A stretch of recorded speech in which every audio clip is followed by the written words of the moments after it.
Good morning, everyone. Thank you for joining us, Lemon Nation. I'm Monique Presley.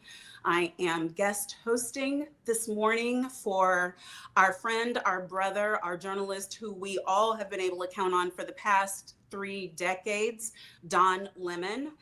You know, guys, that I'm here with you frequently and often. And one of the things that we always talk about is the importance of independent media. We talk about how much it's necessary for us to support those who are out doing the work every single day. And that support is needed more than ever today for independent journalists like Don, who I'm honored to guest host for this morning, and like Georgia Fort, who was also arrested last night.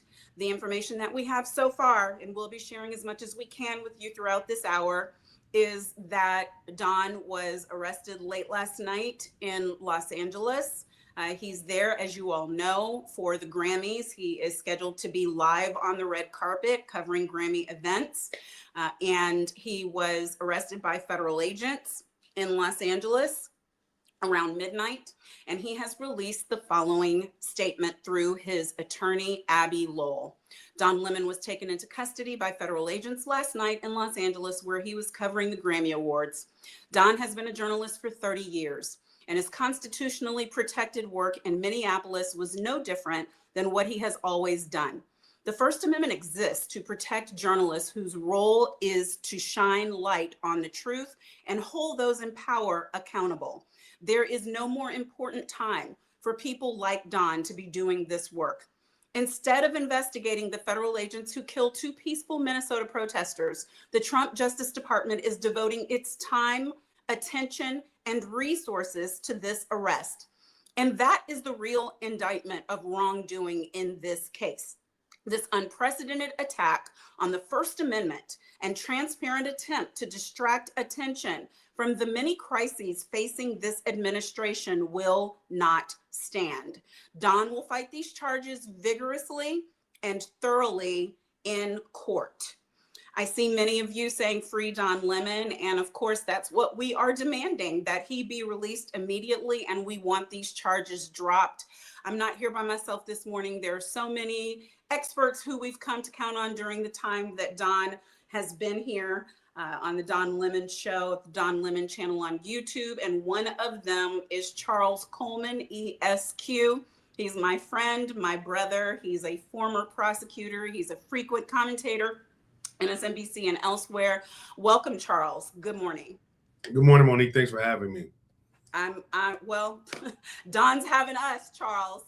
This is true. This is true. And what an odd time for us to be in. We actually on this show a number of times in the past couple of weeks have had the conversation about this very thing. We've discussed what this started with in Minnesota, which was a group of protesters, not Don, who's a journalist, not Georgia, who's a journalist. A group of protesters staged a pop-up protest at a church in Minneapolis, Minnesota, and Don was covering that event, covering the news story.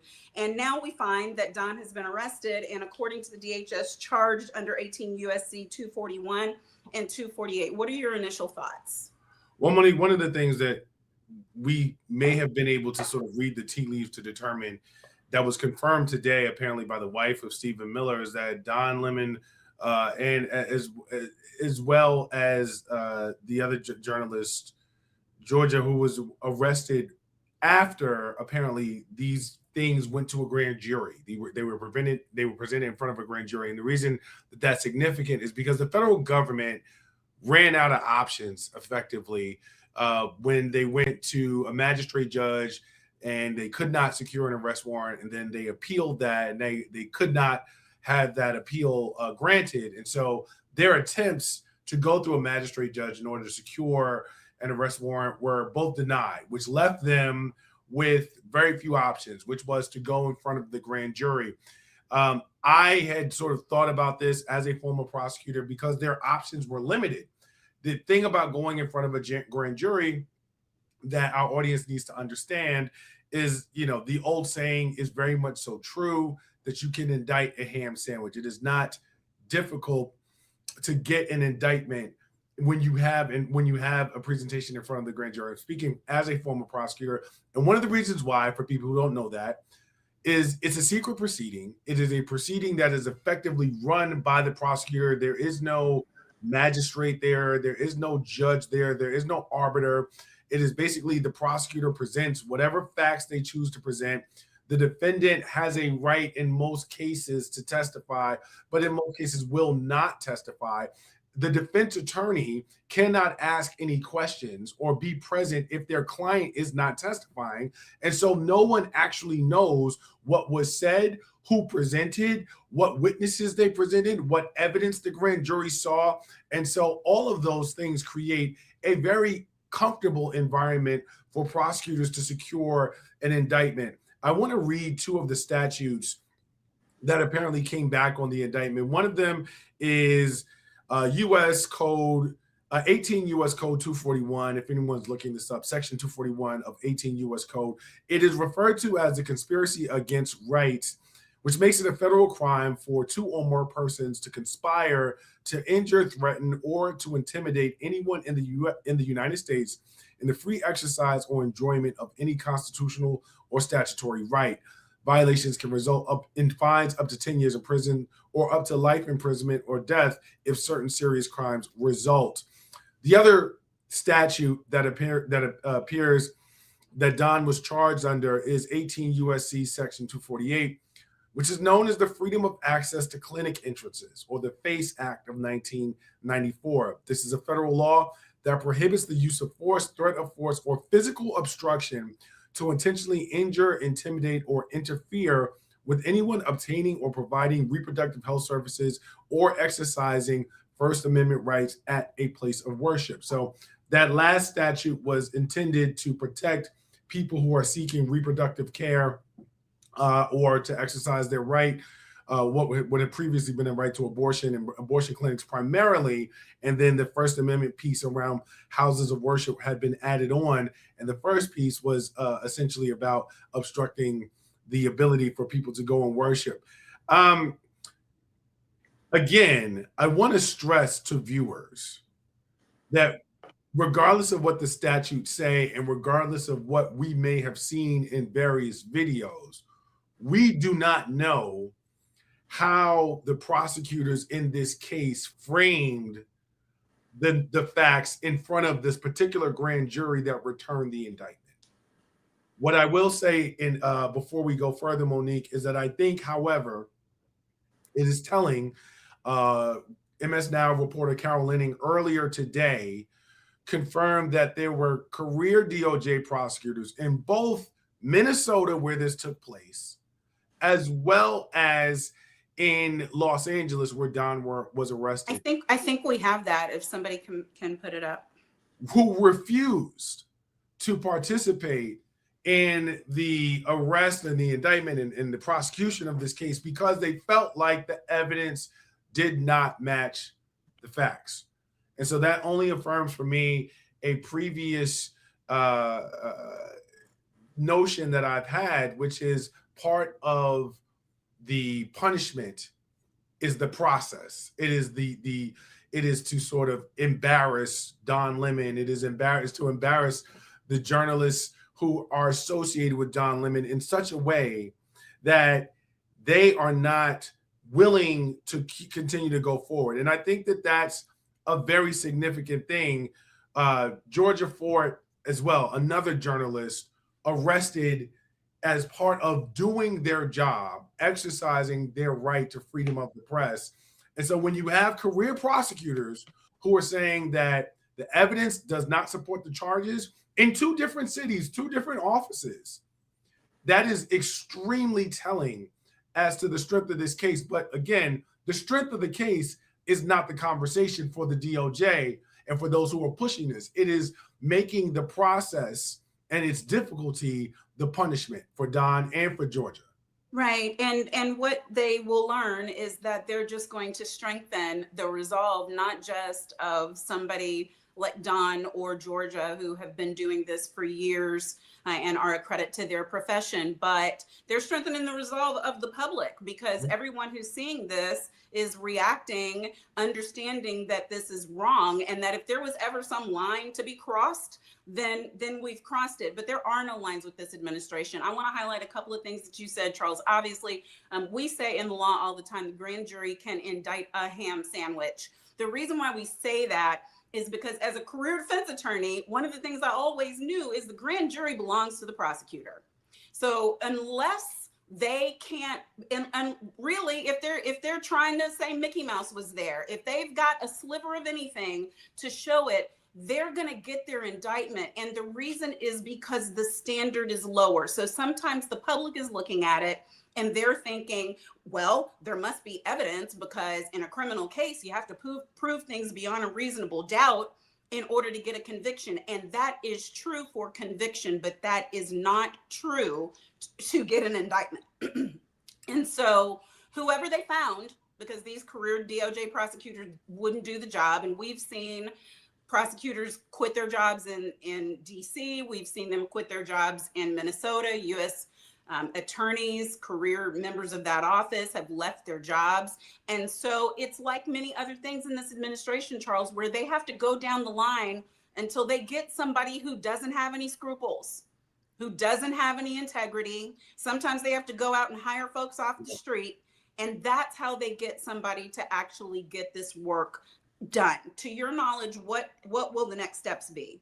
So at the point that the indictment is read in open court, there will be an initial plea entered by Don. I fully expect that it will be not guilty.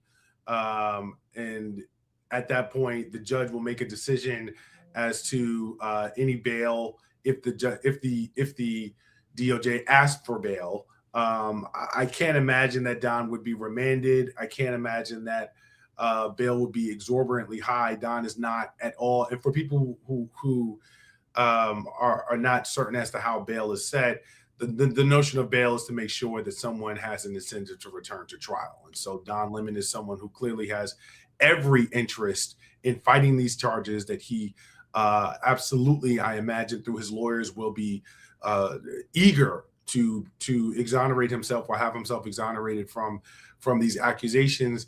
And he's like one of the most recognizable faces in journalism, if not media, across the country. He's not at all a flight risk. So I can't see bail being set here. And if it is, I certainly can't see it being high. That being said, after that, he will be released, and there will be scheduling around the next phases of the case, discovery, pretrial motions, and things of that nature.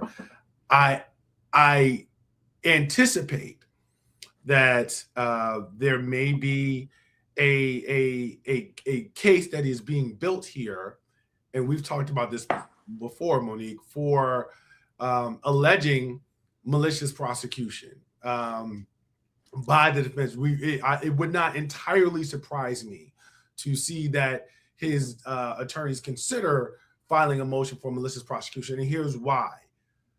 This is where the MAGA machine, the MAGA media machine, comes back to bite itself, because it is very uncharacteristic to have government officials, particularly at the leadership level, so openly and so brazenly talk about their intentions and how they intend to move forward with respect to investigations and prosecutions.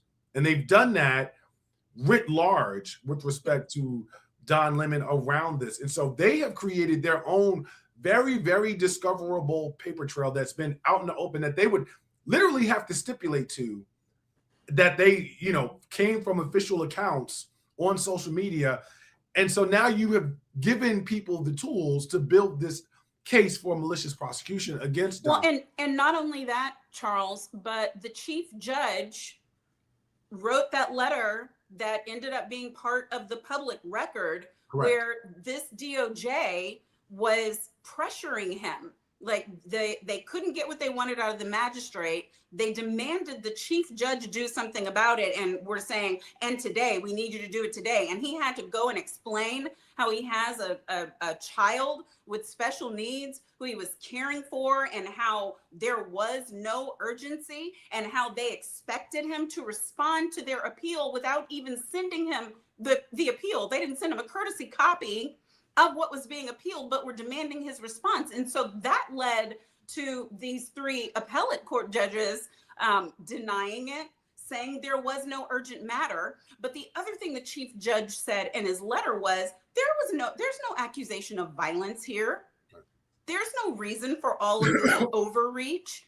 And that, along with what you're saying, is they're devoting all of these funds, all of this full power of the federal government on these journalists and these people who were protesting, but for our purposes for today, on journalists like Don and Georgia, who were covering an event, and there's no one saying anything different. And in Don's case, he sat there and interviewed the pastor who was conducting the services that day. So to me, if you stand there and let me interview you, that's not me trespassing. Well, Monique, from a legal standpoint, I think that dovetails exactly into my next point. Eventually, the rubber is going to meet the road here when you're talking about having to provide evidence that sustains these charges.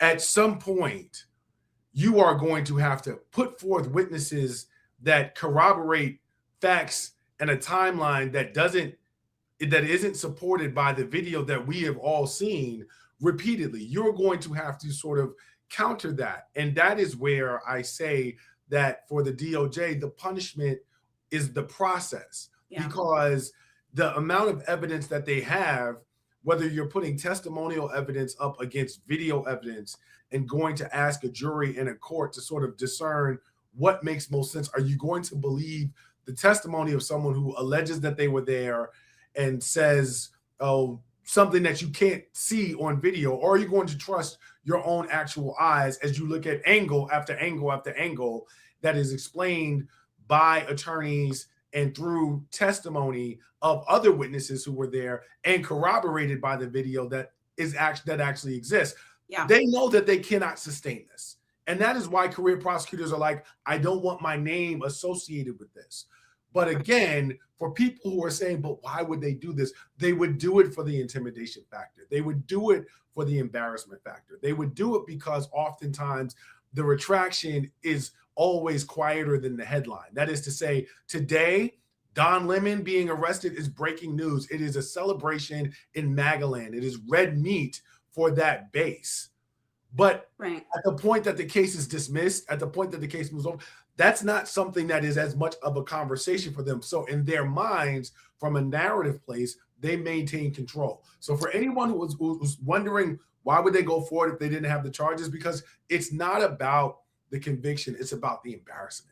Right. And Don isn't embarrassed, and neither is Georgia. And we stand with them. And it is going to backfire, not just when it's dismissed, but now, because they look ridiculous. They look like they don't care anything about the Constitution. They look like they don't respect journalists, which we know they don't. And to speak about these things, I am thankful we have joining us on the show, not for nearly the first time, but we have Aaron Haynes, who is president of the National Bar, not the National Bar Association, that's my association, National Association of Black Journalists. We have Reese Colbert, host of the Reese Colbert Show on Sirius XM Urban View. And I think we have Clay Kane also. Do we have Clay? Hi there, Clay. Host of the Clay Kane Show. And you know what? You guys have all been on Don's show any number of times, and we look to you to provide us the information, the commentating, and the analysis that we need. I want to start with you, though, Aaron, because on behalf of Black journalists, and I know that journalists from a lot of different other associations stood with you when you all first made a statement over a week ago. But what do you have to say to us today? Yeah, I mean, look, obviously, we are standing with and supporting Don and also Georgia Ford, the journalists who were arrested this morning. But this is not about one journalist or one protest. This is really about whether the First Amendment is still going to protect journalism, right? Especially journalism that is challenging power and centering marginalized communities. NABJ is obviously deeply concerned and even outraged, frankly, by the arrests of Don Lemon and Georgia Ford. They weren't obstructing justice. We know this. They were practicing journalism. And arresting journalists for news gathering is a direct threat to press freedom. And that is the message that I need for folks to hear today. These actions are not unprecedented. We know that Black journalists have long been surveilled, right? Arrested, targeted for exposing injustice. And so what we're seeing now is an alarming continuation of that pattern and an escalation that demands a response. It does demand a response. Just a follow-up, Aaron, what does that look like to you? I know that NABJ will be issuing a statement, and you're speaking on behalf of the organization now, but what is the call to action, either for the public or for those of us who are in front of cameras and have the opportunity to speak? Yeah, well, I mean, look, I think first and foremost, we need transparency from authorities about the legal basis for these arrests, right? We need an end to prosecutorial actions targeting journalists for lawful news gathering. And we need an inquiry into whether these arrests violate press freedom statutes and constitutional guarantees. We also need for our larger press community to stand with us. They've been doing that. I expect that they will continue to do that. You've already seen statements in solidarity from other organizations this morning, from the civil rights community that has been standing up and speaking out. But again, this should alarm not just every single journalist in this country, but every member of the public. This is anti-democratic. We need you all to continue to monitor this situation, to speak out about this situation. This raises serious questions about abuse of power, disregard for First Amendment protections. And so that is what we need for people to keep in mind. Journalism that holds power to account is not a crime. And we continue to assert that the First Amendment is not optional. Well, I want to hear from Clay, but it's my understanding that the leader, Hakeem Jeffries, is in a press conference right now addressing this issue. So let's go to that.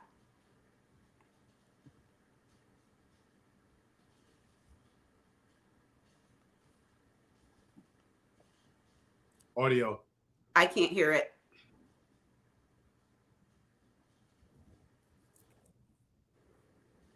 Can anybody hear it? Well, while they're working on that, Clay, let's go to you. What are your thoughts this morning? I think it's really appropriate. The book that you just released. Yeah, no, it is. Burn Down Master's House. I am outraged. There's one thing that struck me. I'm not sure if you addressed it, Monique. It's been a crazy morning. But the fact that they're using a law out of the KKK Act of 1871 to arrest a Black journalist. I have been saying this. They have done their 19th century research.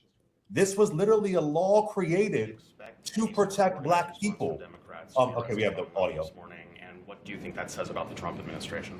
Trump administration has systematically targeted the free and fair press because they want to intimidate America and oppose anyone who is not willing to bend the knee to their extremism. We are not going to be intimidated at all. The free and fair press is central to the foundation of American democracy. Thomas Jefferson famously made that clear, that he would prefer a country that had newspapers over government as opposed to governments over newspapers. This is central to who we are as a country. And so Don Lemon, we know, is an accomplished journalist who was doing his job as part of the free and fair press. There's no legitimacy, no basis to Don Lemon's arrest, no basis to the arrest of the other journalists, and the American people are not going to stand for it. Your home sees a lot in a day. Kids, let's go. Time for school.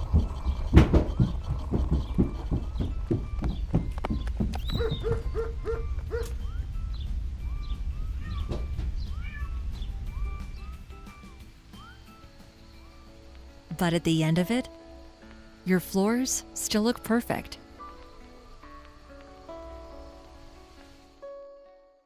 Of course, next steps will be forthcoming. Thank you, Mr. Leader. I'm sure you've been monitoring what's going on in the Senate. What's your reaction to the fact that there's not a deal yet with the government deadline looming? Do you have any plans to speak to Speaker Johnson between now and when the House gets back? And do you think that 2 weeks is enough time to negotiate the reforms that you're looking for? I know that there's a lot there, so you can. We have to deal with the issue of reining ICE and the Department of Homeland Security in with the fierce urgency of now. And a 2-week window will evaluate whether that's sufficient time, but there's urgency to dealing with this issue. Because ICE, as we've seen, is out of control, and the American people know it. The American people know that the Trump administration on all of the things has gone too far. And that taxpayer dollars should not be used to brutalize the American people, and in some instances, kill them. So this is something that has to be addressed. And, you know, Democrats in the Senate, led by Chuck Schumer, supported by the House, made a clear demand. Separate out the 5 bills that clearly have bipartisan support. And then separately, we can deal with making sure that ICE is brought under control in a variety of different ways, including our demand, which we will not walk away from, which is that judicial warrants should be required before ICE can storm homes and rip people out of their cars. Judicial warrants. Oh, you're muted, Monique.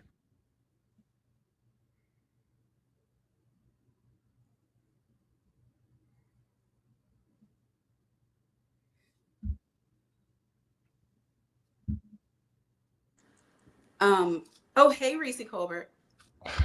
Clay. Hey, girl.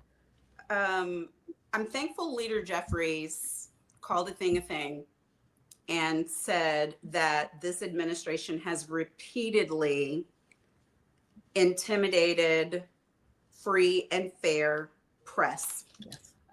And so for those of you who are just joining us, before I get Clay's thoughts on this or a continuation of his thoughts, you guys know, unless you're under a rock, our host, I'm sitting in, honored to be sitting in as guest host because Don Lemon right now is in Los Angeles being detained, arrested in federal detention for his work as a journalist. Okay. Georgia Fort is arrested in Minneapolis, Minnesota for her work as a journalist. And we have been discussing this administration and its insistence upon this arrest. We've seen statements from Pam Bondi about this arrest and these arrests.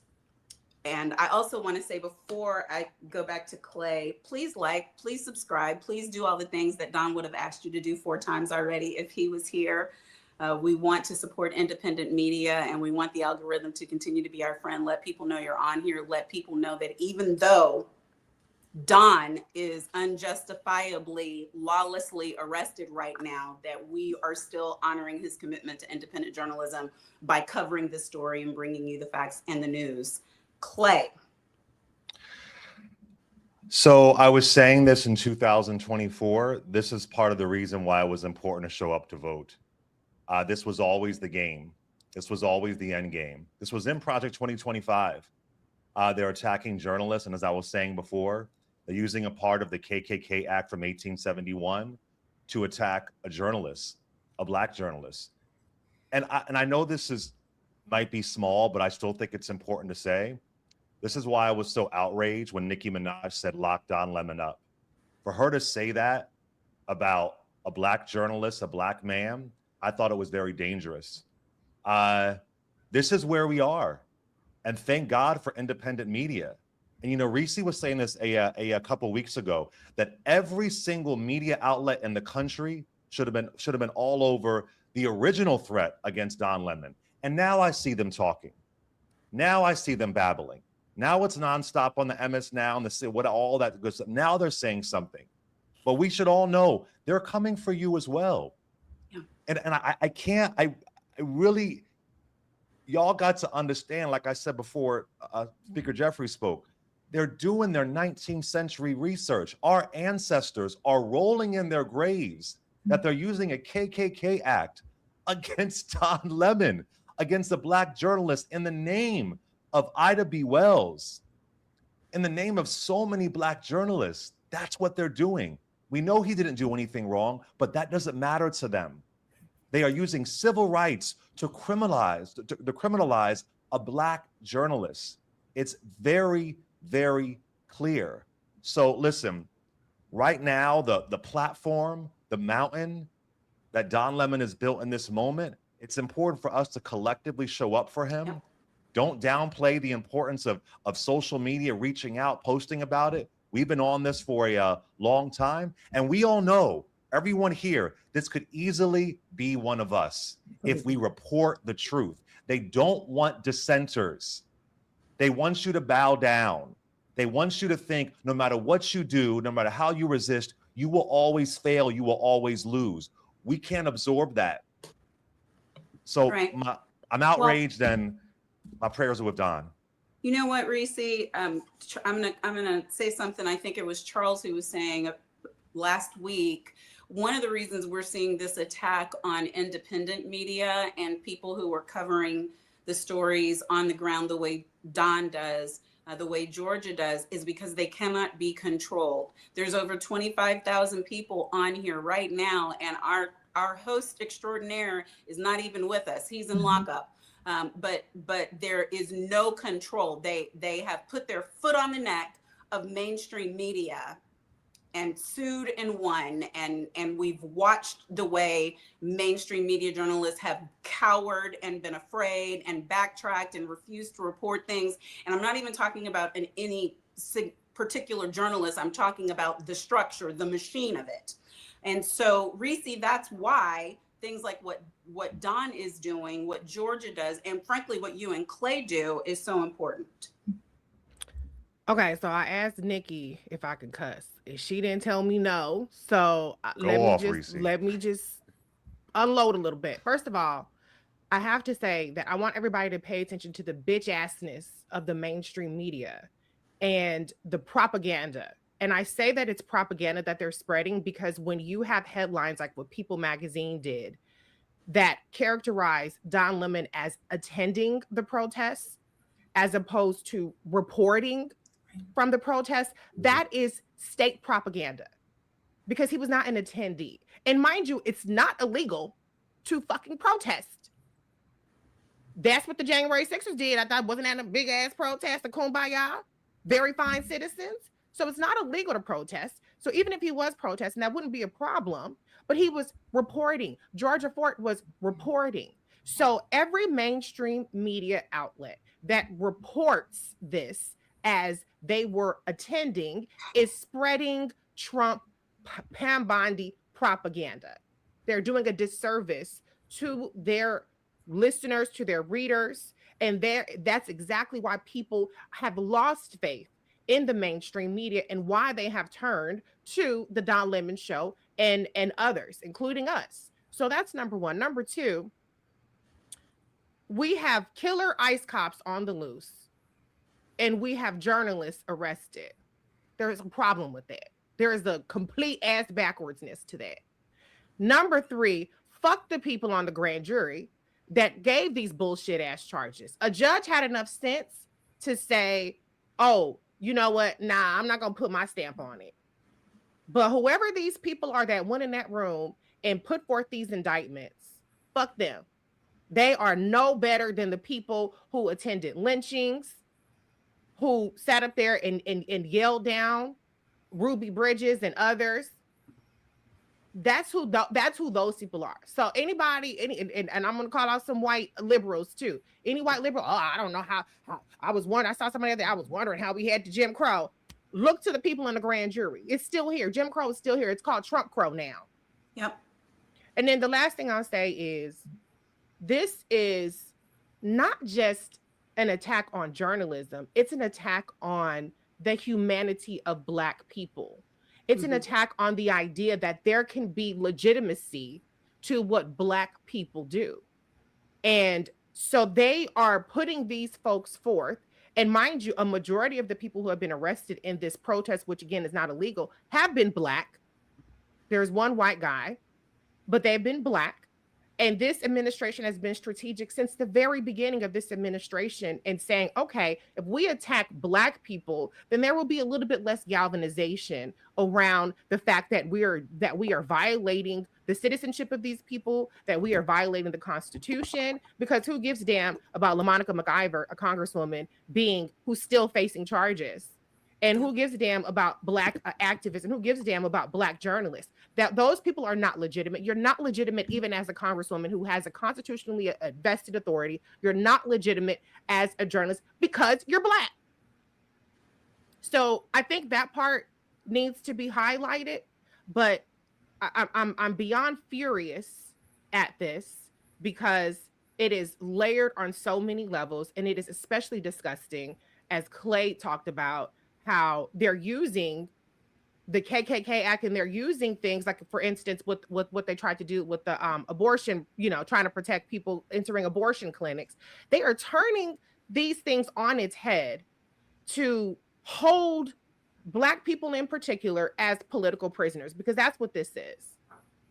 Right, So I'm outraged. The way that they use it is also, it's not just that they misuse it for certain purposes, they refuse to use it for others. So where they refuse to prosecute those who are interrupting or impeding access to abortion clinics, or where they refuse to care if it's a Black church and somebody goes in there the way that people barged into Pastor Jamal Bryant's church, they are cherry picking.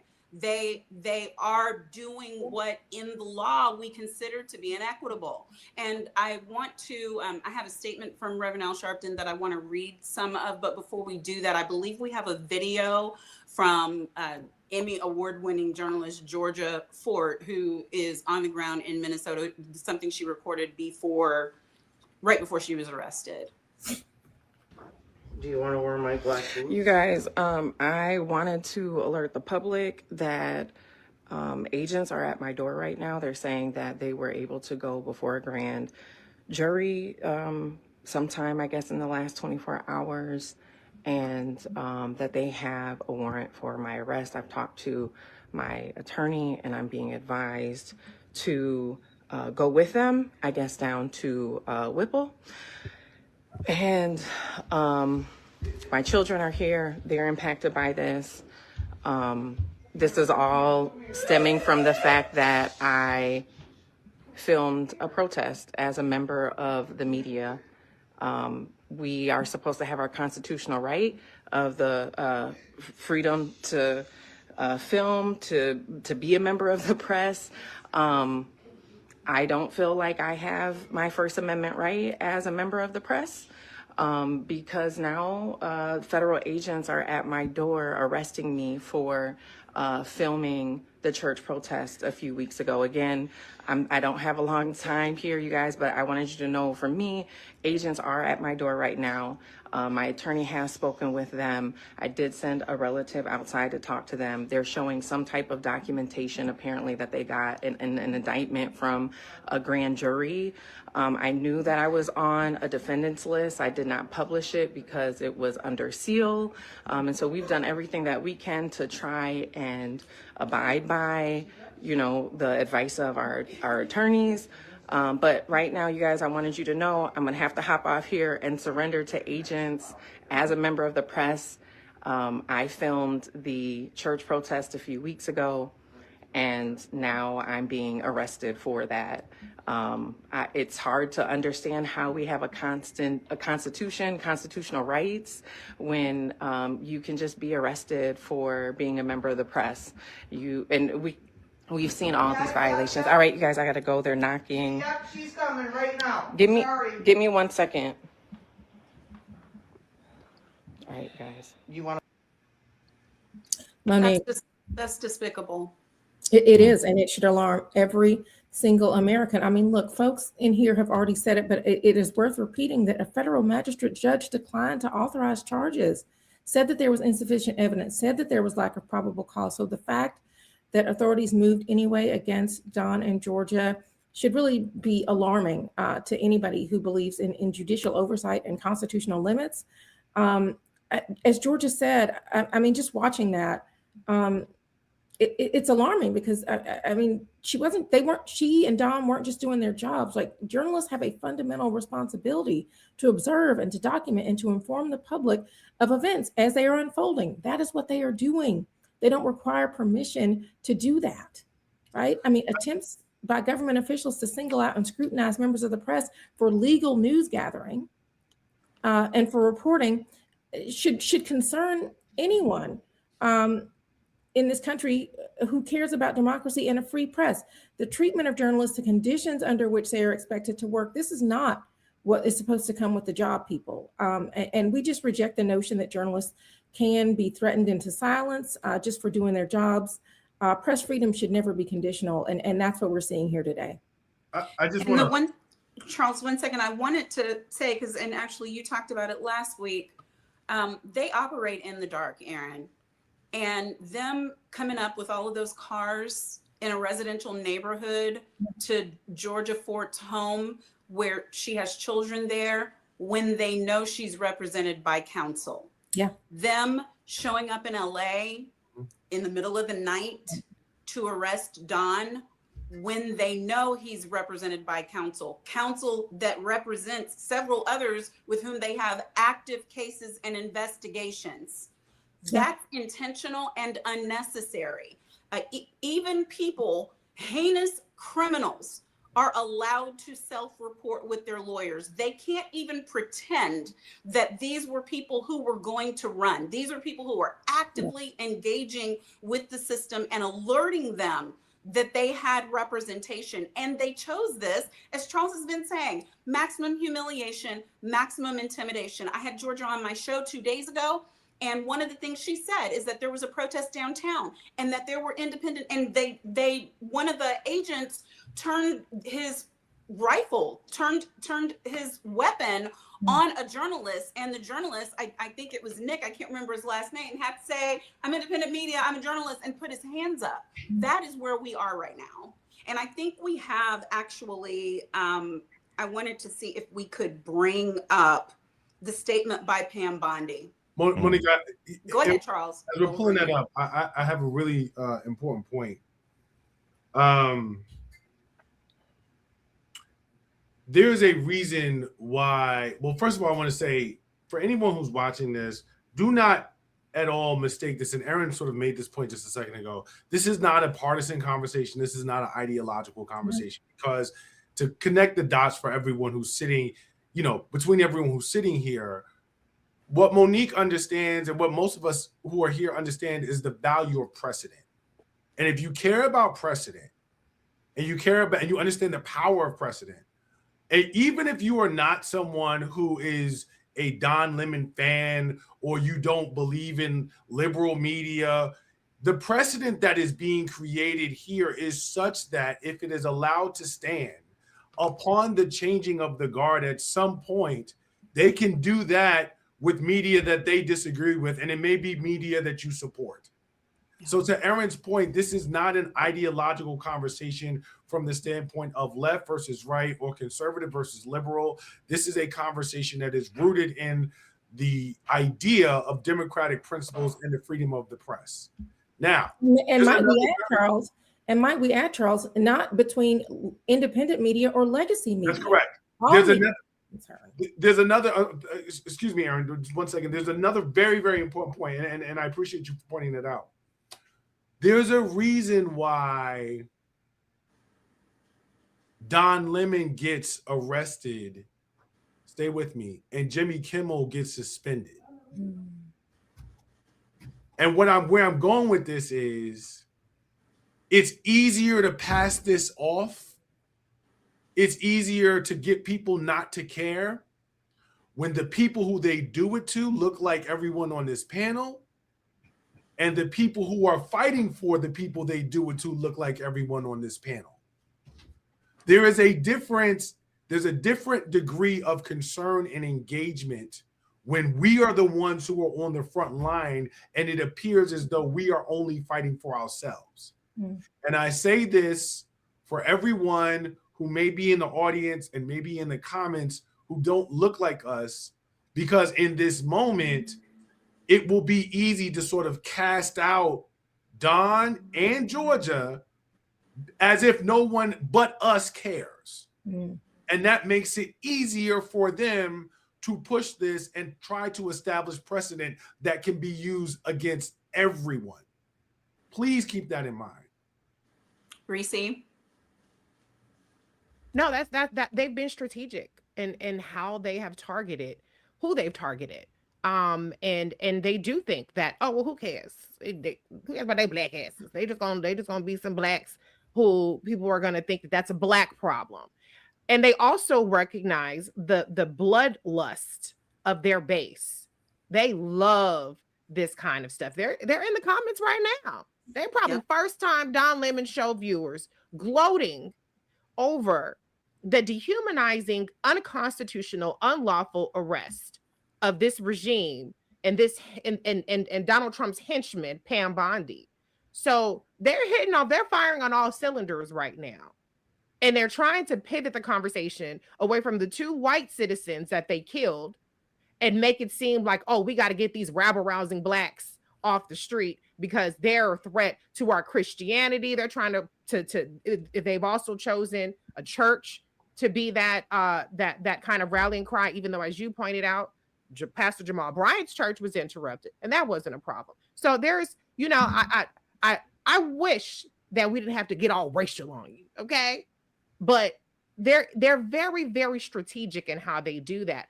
And I challenge, the same way that, Charles, you're challenging, I challenge people to recognize that just because we're the targets, it doesn't mean that we're the end game. The end game is an entire system that allows them to do not just kill at will, not just go into your homes with no warrants, not all those things. That's part of it. It's to have complete control over anybody at any time and be able to arrest. And then we throw this up as a pretext and everybody just goes on about their business. That's really what the end game is. But if they could go through us and desensitize people and normalize people, it makes it that much easier and that much quicker to get to that end game. And that's why you should care. So I want to just welcome, I know there are a lot of people joining, and maybe you're joining for the first time. So please like and please subscribe and please understand that I am obviously not Don Lemon. I'm not even trying to be Don Lemon. I am guest hosting as a friend of the show, someone who has a segment on the channel, and as a supporter of independent media. We have with us Clay Cane, we have Aaron Haynes, who's president of the National Association of Black Journalists, we have Charles Coleman, ASQ, we have Reese Colbert. And the reason why we're here, if you guys can put Mayor Karen Bass's statement back on the screen, I want to read it in its entirety. Just by way of reset, we're here because Don was arrested in the middle of the night by federal agents for doing his job. But Mayor Karen Bass of LA, where the arrest took place, says the following: Don Lemon, an internationally known and renowned journalist and friend, was arrested last night by federal agents and is now in custody in Los Angeles, simply for doing his job and following a protest into a church in Minneapolis while reporting the story. Emmy-winning news producer and Minnesota-based journalist Georgia Fort, another widely respected Black journalist who was also arrested by federal agents in Minnesota for reporting on the same protest. The arrest of journalists for going into a church in the course of reporting is shocking enough.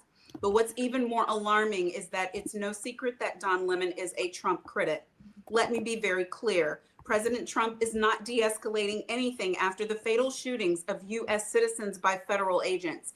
In fact, the arrest of Don Lemon and Georgia Fort demonstrates quite the opposite. He is escalating. First, Trump's agents shoot and kill people exercising their First Amendment rights, and now we're arresting journalists going into a church. It's an egregious assault on our constitutionally protected First Amendment rights. I have reached out to the U.S. Attorney to check on Don Lemon's status. I think right where Mayor Bass puts it is where it is, because none of this is happening in a vacuum. Yes, journalists were arrested, and that is egregious. They were arrested for going into a church for reporting a story, and that is hideous. But what story were they reporting? Why were they actually there? They were there because Minnesota has been invaded by the federal government, has been occupied by ICE agents who function like thugs and goons, who have killed in broad daylight 2 American citizens who were exercising their right to freedom of speech and to protest. And they claim that they are there in order to get the worst of the worst, to get those who are criminals and committed heinous act. But that is not what any of the evidence or data shows about who's actually being arrested. We have seen crime after crime after crime being committed by our federal government. It is state-sanctioned violence that has led to deaths, that has led to illegal deportations, which I call kidnappings, that has led to children being stripped from parents, stripped from their families, stripped from their schools. And the people who are bold enough to go and report on it are now being arrested. To me, Clay Cane, that's authoritarianism, that's fascism, that's a regime. That is nothing close to democracy. That is straight out of Russia. That is straight out of Idi Amin. That is straight out of North Korea. I want to say this, though. I agree with what Charles said, but I just want to add a little bit to that. It is, in my perspective, it is ideological. It is left and right. Because if you are telling the truth, they're going to come after you. And if you are obviously a Black journalist, a Black gay journalist, they're going to come after you even more. But if Harris Faulkner, who was a journalist on, if you want to call it that, on Fox News, covered a protest at a church and was in there. Do you still schedule employees like this or like this? Try building the work schedule with When I Work. Get it done in minutes, share it with your team, and make changes instantly. Try it free today. Truth, they will come after you. If you're going to tap, if Byron Donalds would have went and brought his cam to a church, even a Black church, whatever, they'd be okay with that because they're standing by this despicable administration.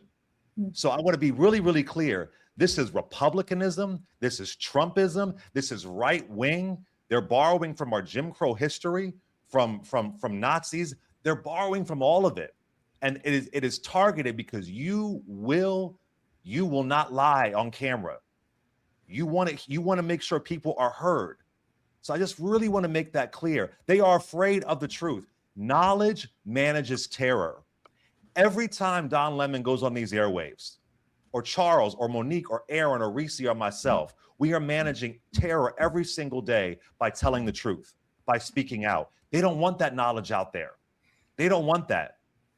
They want to make sure that you have more terror and you're silenced. So you think there's no point in saying anything or speaking out. So this is, I mean, I agree as far as an attack on a Black journalist, a Black gay journalist. I'm a Black gay man, but it is targeted because he is telling the truth and they're tired of it. We all saw the footage. He even tells the guy, no, I'm not protesting, I'm just here covering. But again, it's because of the truth he is exposing, and they don't want that. And so other people, I mean, Scott Jennings is on TV lying every single day. So it is ideological. It is right wing. It is Trumpism. It is Project 2025. It is McCarthyism. It has always been the conservative movement that has been anti-truth, always in this country. Yeah, Aaron, we've had so many people to join us since you gave us our call to action. So just as again, the president of the National Association of Black Journalists, what is it that you are hoping people who are watching and people who have platforms, and I say all the time, if you have a phone, you have a platform, because on this internet, anybody can make their voice known. What is it that we need them to be doing right now? Yeah, I mean, listen, I think you're already seeing so much public support for the issue of press freedom. You posted that statement from Mayor Bash. You heard from Speaker Jeffries, others that we are seeing the civil rights community standing up and speaking out, others, other members of the public. And that is because the concern that we are seeing is not just about one journalist. It's not about Don. It's not just about Georgia. It is about whether reporters can do their jobs without fear of arrest. And so public support, which we need, really reflects a basic understanding that when journalists are detained for documenting events of public concern, everyone's right to know is at risk. And that is why you should care. That is why you should speak up. That is why you should stand up. If this can happen to a high-profile journalist, the risk is even greater for local reporters, for freelancers, for journalists of color without institutional protection. This is a precedent issue, and we need people to speak out. Public scrutiny is not a problem here. That is the entire point. A free press is how democracies hold power accountable, especially during protests, especially during moments of tension. So, I mean, really, we are defending the principle of press freedom. We're demanding clarity. If the facts show that a journalist was arrested solely for doing their job, NABJ is not going to hesitate to call for appropriate action. We're asking for others to do the same. You guys got your marching orders. Please like, please subscribe. People are asking how they can support Don. Buy some merch, right? Yes. Become part of the Lemon Nation because we want to show those who think they can intimidate us that the opposite is true. You've gone too far. None of this that you're doing is going to stand, and that this is going to actually embolden and show those who were still trying to hold on and get with you. This is going to show them who you really are. Charles, you look itchy to say something. Go ahead and say it. I have to jump. I appreciate that everyone has been here. I just want to sort of underscore the fact that and Monique, you'll correct me on this in terms of I'll get the statement wrong. The wheels of justice are slow, but they grind toward what is right. And I know that I butchered that. It is an old saying, but the point is the process for everyone who understands what to expect going forward, or who is looking to understand what to expect going forward. This is a long ride. This is a long road. So do not become weary. Do not become tired. Understand that we will be able to one day look back on this and understand that we were on the right side of right, but be prepared that we are in for a fight that may take some twists and turns and may have some additional people, not just Don, not just Georgia, who become placed at the center of this. And we need our long-term engagement for this very long marathon toward justice, because it is not a sprint. Well, thank you, Charles. You've been doing a yeoman's job for all of us, and we count on you for the legal analysis. I said before we got on today, Charles, you be the lawyer. I'm going to sit in here and try to just be a host. So thank you for explaining the law. My law brain is somewhere over there right now. So we appreciate you, and keep coming back. Thank you. Reese, we are about to I'm excited seeing that we have so many people who want to support Don and who are going to be joining us. So I want to say to everyone who's just now joining us, stay with us. We're going to be on for a while longer. There are so many who recognize the importance of this hour that we are in and exactly what is at stake and what our federal government is doing. I understand that Erin probably has a lot going on that she needs to take care of. So I'm going to give you an opportunity for some final comments, and then I'll go to you, Reese. Yeah, listen, I mean, I think this is such an important platform. It remains such an important platform. I know that Don is fighting. He is not going to be silenced, and we stand with him and stand with all of our independent media, our Black journalists, and everyone who is trying to tell the truth about who and where we are as a country. We know that we are the trusted messengers in our communities, and that's not going to stop. The chilling effect that this is intended to have, I think it is only galvanizing so many of us to continue to speak truth to power in the long tradition that we have had as journalists, particularly as Black journalists in this country. And so really appreciate the solidarity from everybody here and from everybody out there who is standing, not just with Don and Georgia, but standing for press freedom, standing for press integrity, and standing for the relationship between a healthy democracy and a free press. So thank you. Where if people want to support NABJ, how do they do that? Absolutely, they can do that. They can do that by going to NABJ official.org. We are also on social media. You can look up National Association of Black Journalists on Instagram, on TikTok. You can find us. You can find us on social media platforms, and I am also on Instagram at eMarvelous. If anybody wants to reach out to me directly as an ABJ president, I am available, responsive, and really would look forward to hearing from those who want to stand with us and continue to join us in speaking out against these attacks on press freedom and democracy. Thank you so much, President Aaron. We appreciate you. We appreciate you. Thank you. So it's my understanding that the White House has put out a statement of its own by way of a graphic. Do we have that? Production team, do we have what the White House put out? Wow. Wow. I know I'm not supposed to be silent because people are going to be listening to this later on Spotify and iTunes and such, but I think that they can't be crappier, that they can't be more reductive and juvenile, but then they prove that they can. Reese? Yeah, these are some real ghoulish, demonic motherfuckers. I'm just gonna say it like that. Where was the riot at? Where was the riot? I saw a riot at the Capitol January 6th. All the motherfuckers was partying.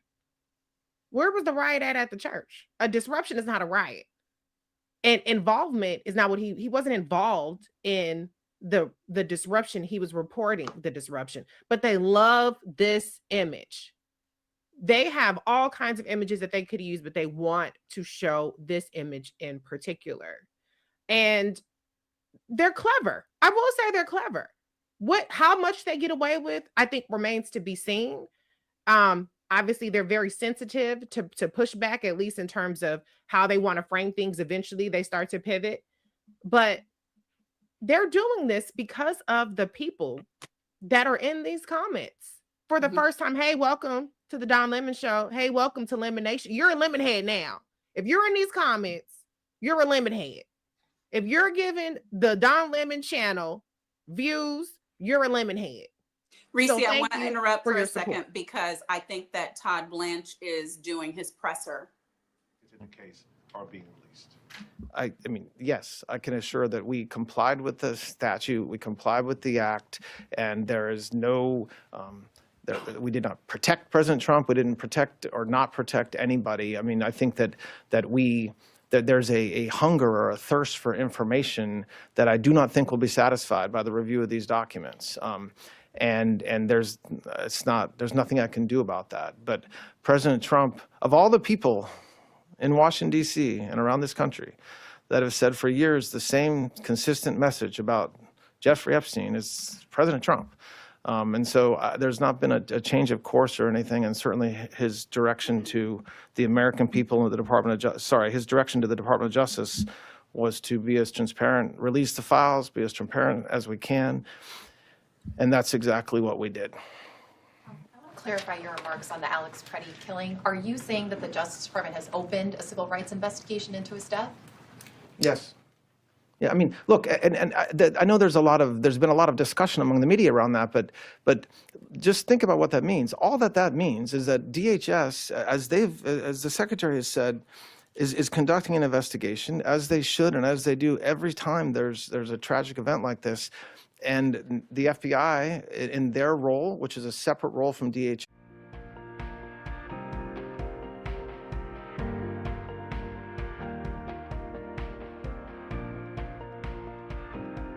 level of customer service you got at your place, and once you guys started working for us, how fast everything happened. The customer service that I get, the constant contact with me, anytime I call or email, you immediately get a response back to me the same day. It's changed our web presence 150%. Can't say enough about them. Really feel everyone should give them a try. It's boosted my business and moved us to the next level of pest control.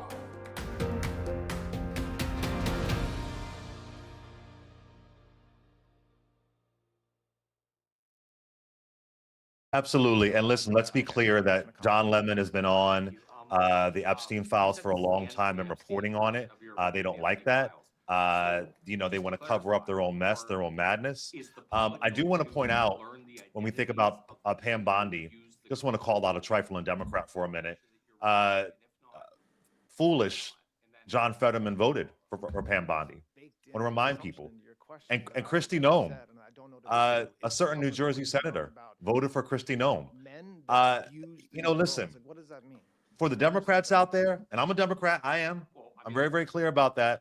I hope this wakes you up too, because they're doing what they want to do despite the law, despite Congress, despite 3 branches of government. They're doing whatever they want to do. And I know I said it 4 times. They went to an 1871 KKK act against a Black journalist, right? So, and I appreciate Leader Jeffrey speaking out. I appreciate that. But some of y'all have contributed to this absolute madness. This absolute madness. One of the lines from my book, Burn Down Master's House, is don't let them take what they can't touch. Don't let them take what they can't touch. They're doing what they're doing to Don Lemon, but we're here. And look, his platform is still here right now. We're still here. All 3 of us. We have more folks coming on. So you're trying to silence him, but we're speaking through him. We're speaking. His voice is still here. You can't take that. This is legacy. This is legacy. But I want to point out that there are some trifling Democrats who did not do enough, who did not fight back. And there's plenty who do. I get that. But we are in this mess because people in power either have no spine, they're feckless, they care more about letters from frickin' George Clooney than they do about voters. Yeah. And we're in this Epstein file mess. This is a collective disaster. And if you're thinking, oh, Don is a iconic journalist, don't think you could be somebody on social media speaking out using your voice. You might get that cease and desist letter from the DOJ. I was saying this last year.